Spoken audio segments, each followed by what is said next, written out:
Hi there. Robert Harris has written numerous books, including an alternative future in Fatherland, where Hitler was still alive in the 60s, having beaten the UK, and America is neutral. And that was filmed, and it made a really good film with Rutger Hauer. He's also done some wartime books, very recently Munich, which is again to be filmed, and Enigma about Bletchley, which was a terrific book and again another good film. And one of the things about Enigma that Robert Harris got really spot on was the atmosphere of wartime England, the restrictions, the changes to life, the attitudes of people, the privation, what they were eating, limited shower facilities and things like this. And similarly with the current book, V2, he evokes a similar level of atmosphere. It's very well done. So the book opens, it's autumn of 1944, and the heroine of the book, Kay, who's an officer in the Women's Auxiliary Air Force, is with her lover in an apartment in London, which narrowly misses being demolished by a V2. And she is shaken but survives, and her lover, who's a senior officer, is injured but not badly. Anyway, she is based in Meddenham in the Thames Valley, where she is engaged in photo reconnaissance interpretation work. So the RAF overfly enemy targets, and Kay and her colleagues use magnifying glass and stereoscopic methods to interpret what's on the ground. And basically, they are looking for the V2 sites.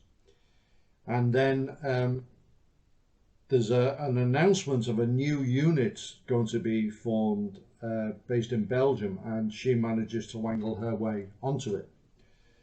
And then the other main character is Graf, who is a German engineer on the V2 project based in Holland, where they're launching the missiles under cover of the forests.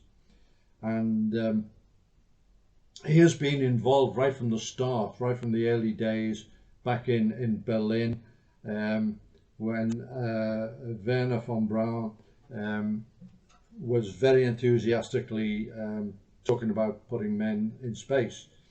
And then the military come on board, and eventually Himmler is won over, pours a lot of money into the project, and they're based at originally Peenemünde until it was bombed, and then Nordhausen underground facility. And he's become rather disenchanted, one reason being his fiancée was killed in the Peenemünde bombing, and the project he's working on is being run by the SS, and he kind of doesn't really appreciate them very much, as you may expect. So an SS senior NCO from the political office is sent to the site to guard against sabotage, basically, and he's assigned to follow Graf around and find out how the operation is conducted. So it's a really good way of the reader being informed about how the V2 operated and all the problems and so on, and it's quite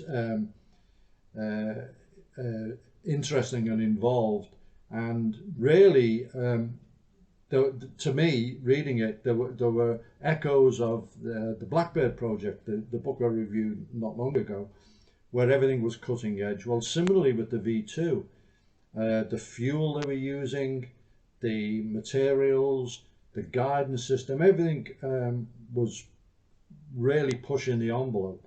And they had a lot of failures, and they were still getting failures, but they were getting a lot of the weapons on target.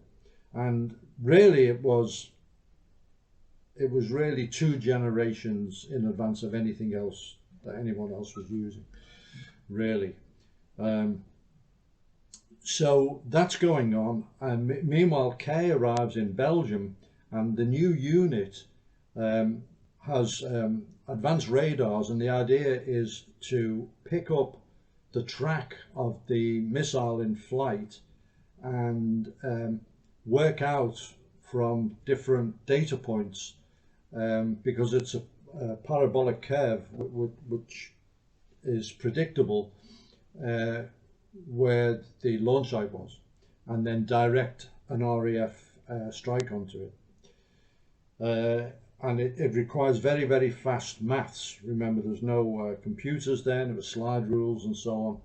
This basically is the system they since then has been used for counter battery fire, using things like Green Archer radar against mortars.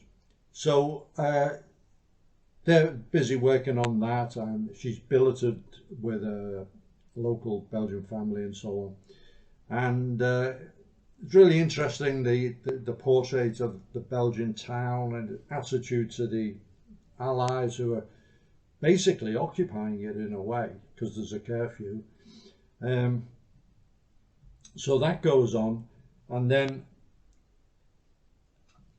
there's a lot of strands in the book. There's the resistance, there's treachery, there's the politics between the SS and the army, all comes to play. No one trusts anyone, and it's all resolved at the end. Excuse me, at the end of the book.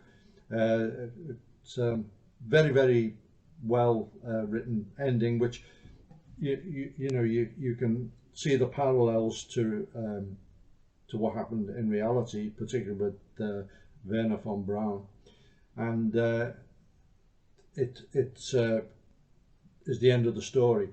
One of the things that in the kind of wrap up to it in his comments, Robert Harris points out that more slave labor prisoners were killed making the V2 than were killed by the V2 being fired at targets in England. So it's quite a sobering thought.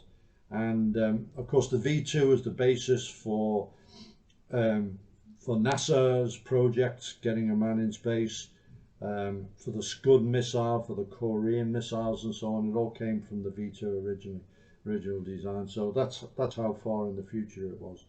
So terrific book. Kind of parallels a little bit Operation Paperclip, the True Life book we reviewed recently, and fascinating fictional look at the similar story.